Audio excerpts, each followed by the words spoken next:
So, Steve, thank you very much for agreeing to be interviewed tonight. I've been following you on Facebook and other areas for quite some time now, and you've got some fascinating ideas.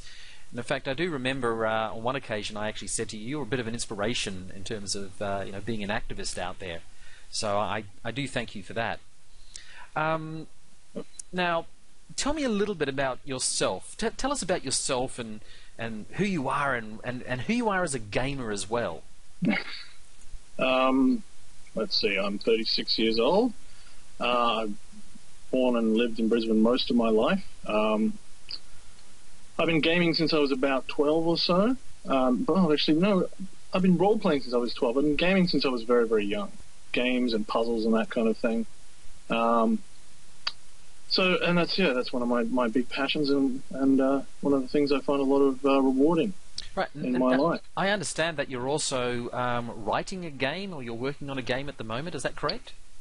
I'm always working on something, usually, particularly with RPGs. I have written a few of my own, small games. I'm trying to work on something a bit bigger at the moment, but it's often a very slow process with game design. Some people can get to it very easily. It comes very slowly for me. I'm okay with writing support material for other games, but getting the core mechanics can be really difficult. So I've worked a lot in the industry as well, where I've done a lot of support materials, supplements, and so on for a whole bunch of different games, and that comes a lot easier to me than actually making my own ones. Fantastic. Now, one of the things that you've been very active in since I've known you is this thing called The Message. Can you tell us what that is? Yes, The Message is actually an acronym. We've got a little... Okay, so this is a little logo. Whoa, where's the camera? There you go, The Message. Yep, got it. Yep. So it's an acronym for Men Ending Slurs and Sexist Attitudes in the Gaming Environment. We started off actually with just the word. It was basically last year there was a series of events in late 2011 and through 2012 that sort of highlighted a lot of the misogyny that was in the gaming environment, particularly video gaming.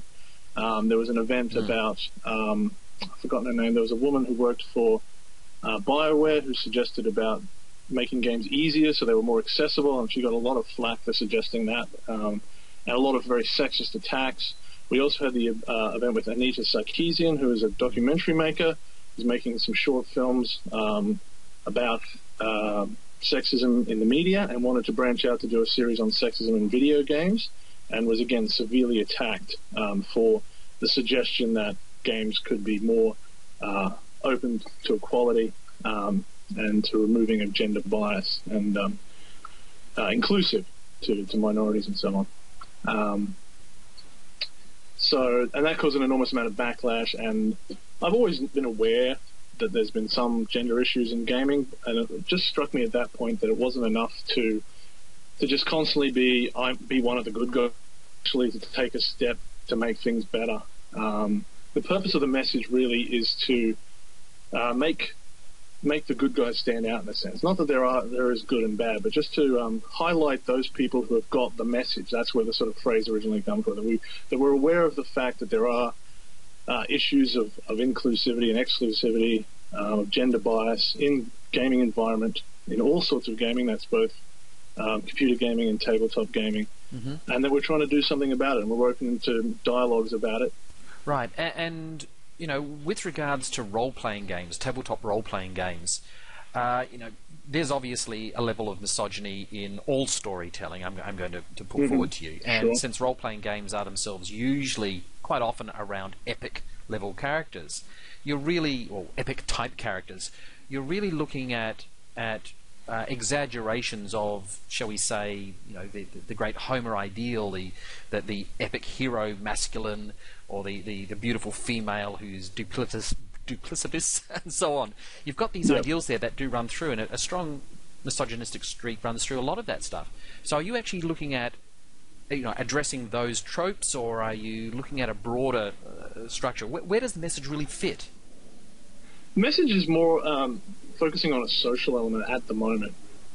We like to advocate for the games that we feel are more inclusive, but it's also about wearing the shirts, wearing the badges, wearing the insignia online, as a way of identifying yourself to other players as someone who supports this issue, who supports inclusiveness in gaming. So from that point of view, our initial focus is just about being visible in a social network and culture as a way of supporting people with these ideas so that they can feel more confident to speak out if they're in favour of these ideas, and also to support games as well that are moving in this direction.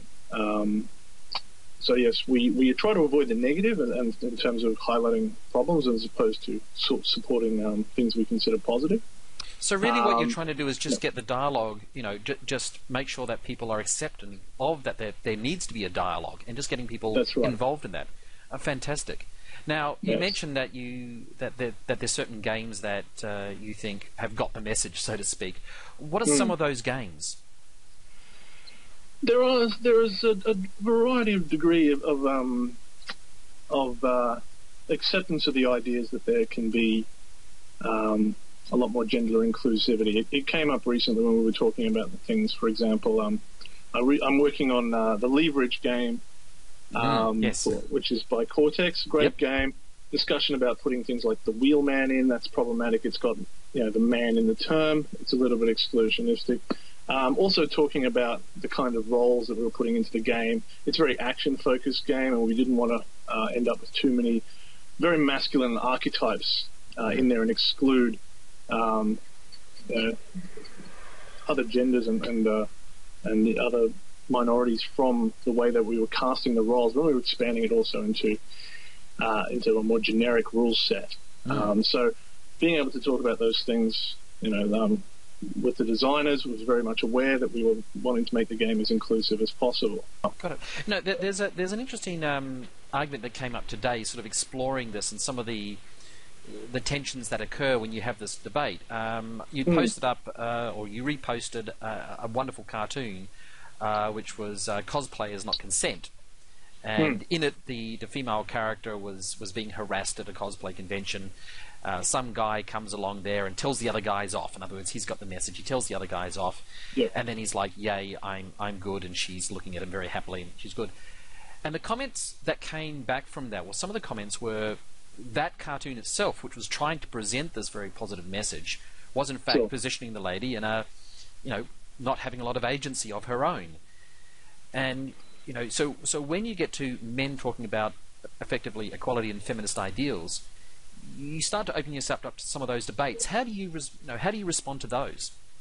It's a very important issue, and it's part of all sorts of activism. That when you are operating from a power system, from the group with the more power that it is, it becomes very problematic. It becomes very easy to position yourself as a savior, and it's very important to keep focus on these things so that you don't make that mistake. One of the things we talk about on the message site is focusing instead on what you consider appropriate for you, as opposed to protect somebody else. Now, one of the things that's definitely happened in recent years, I've noticed, and it's fantastic, is that we're seeing a lot more women at role-playing conventions, and we're seeing a lot more of this. And it's, despite what the media presents it, unfortunately the media does, I think, hypersexualize some of this issue, both about what is a geek and what is a female geek and what is cosplay. But I'm seeing around the table lots more women. Certainly in the last sitcom, it was it was vastly improved. Yep. And for them, I do know, and I've had these discussions, that sometimes they feel very uncomfortable with the way that male role players role-play female characters, and often they're parodies of they go they're even more hypersexualized than even what we see in movies. And with regards to the message, I can see that could hit home. But how do you actually instigate that change around a table? If I'm a game master and I've got someone, look, I'll be honest, I'm guilty of this stuff too. I do hypersexualize some of my most of my female characters. But how do you actually change that when you're dealing with a story that deals in tropes and archetypes? How do you get past that? That's a very, very big and difficult question. I mean, there's two aspects. First of all, you've got a social dynamic going on. and it can be very difficult, especially in a convention environment, to deal with that sort of thing, because you've got a limited amount of time, you've got strangers to deal with, and you simply have to find a very quick way to simply make sure that everyone is comfortable, even if, or at least comfortable enough to let you know if there is any kind of problem. Unfortunately, a lot of that is just going to take time to seep into the culture as well, that there may be problems that in that kind of environment that can't be solved in a sort of short term. The other issue, of course, is as you say, is about the tropes of many of the fictions we're working with, which is another big issue. And there are different answers to this. People have different opinions on how to subvert or how to evolve these tropes. I think that while it's important to recognize tropes, that there is a lot of room for simply not keeping the worst parts of them, and doing as much as you can to keep the flavor of them while also making them more palatable to us. I don't believe that you need to sacrifice someone's level of comfort or enjoyment to get every part of a genre out of it. And it's a big issue in history. It's a big issue in fantasy, as you say. But I always try to put it as, because I do a lot of historical gaming. So, and that particularly, it's often important to bring out these kind of issues because they're you're trying to also tell a story about history and to pretend. There's a wonderful quote in Call of Cthulhu that talks about why black people are presented as being lowest social class, being excluded in their adventures and stuff. And they talk about the reason is this is our choice to represent history because we don't want to minimize the kind of struggles these people went through. And I'm totally behind that, but I also don't want to tell someone coming into my game that because they've chosen to play a certain character that matches their ethnicity or an ethnicity they're interested in or a gender that they want to play, that I'm going to limit their experience. Mm-hmm. So, I mean, one of the things that you can look at that is you can say you're playing the outsider, you're playing the outliner of that era. Absolutely. And in fact, some of the most memorable games I've ever played have been with characters who were all those outliners. One of them was a group of recovering drug addicts.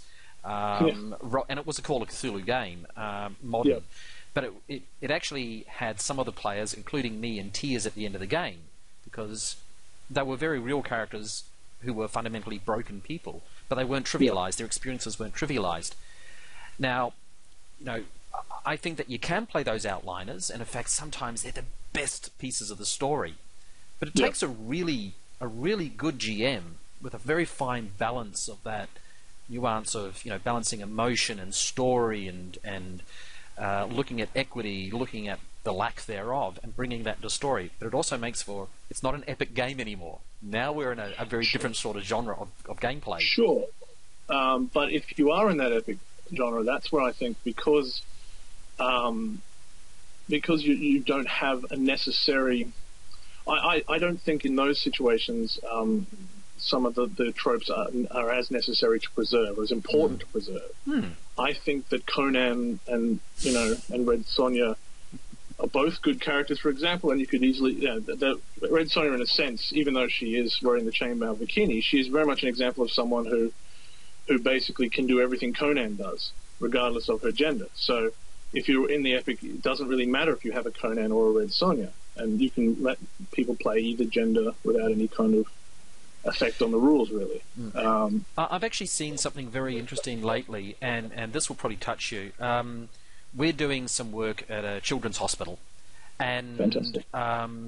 What I didn't know before I went into this is when we go into our role playing is that a lot of the long-term stay at these children's hospitals are actually young girls with eating disorders because they have bought in, unfortunately, to the whole social, women's magazine ideal of beauty, and that's really where it does come from.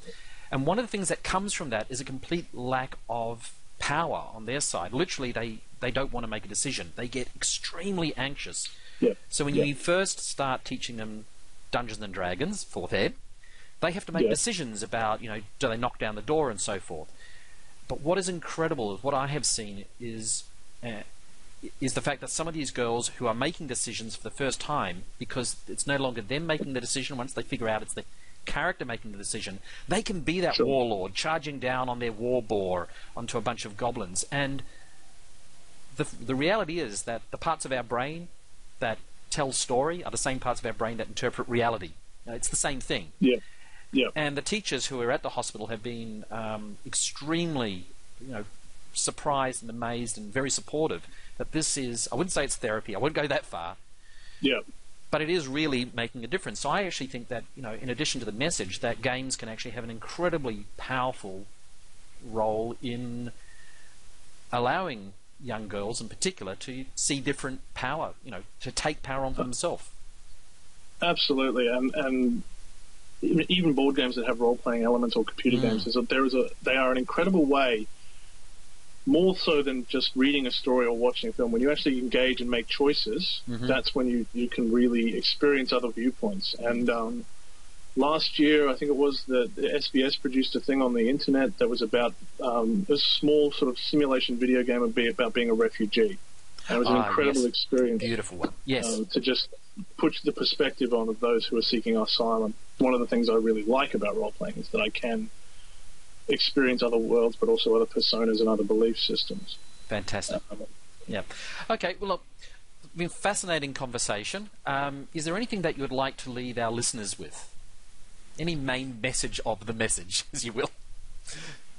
Just, I think, just understand that that it is important to be visible. That being an ally is something that you might be aware of, that you are, but unless you actually are shouting it from the rooftops, as it were, there are a lot of people out there who might be uncomfortable. And most of these people, we're taught up to be polite, we don't want to rock the boat, and they might leave the table, or they might not come back. And there are these people who are encountering this kind of resistance, and they are seeing the problem, and they're not mentioning it because, for whatever reason. So it's really important to be someone who's saying, I'm someone who realizes that there can be problems, I'm someone who can be your ally in dealing with these problems, and I will work with you to try and make a solution, because that gives people the confidence to then say, oh, there was a problem.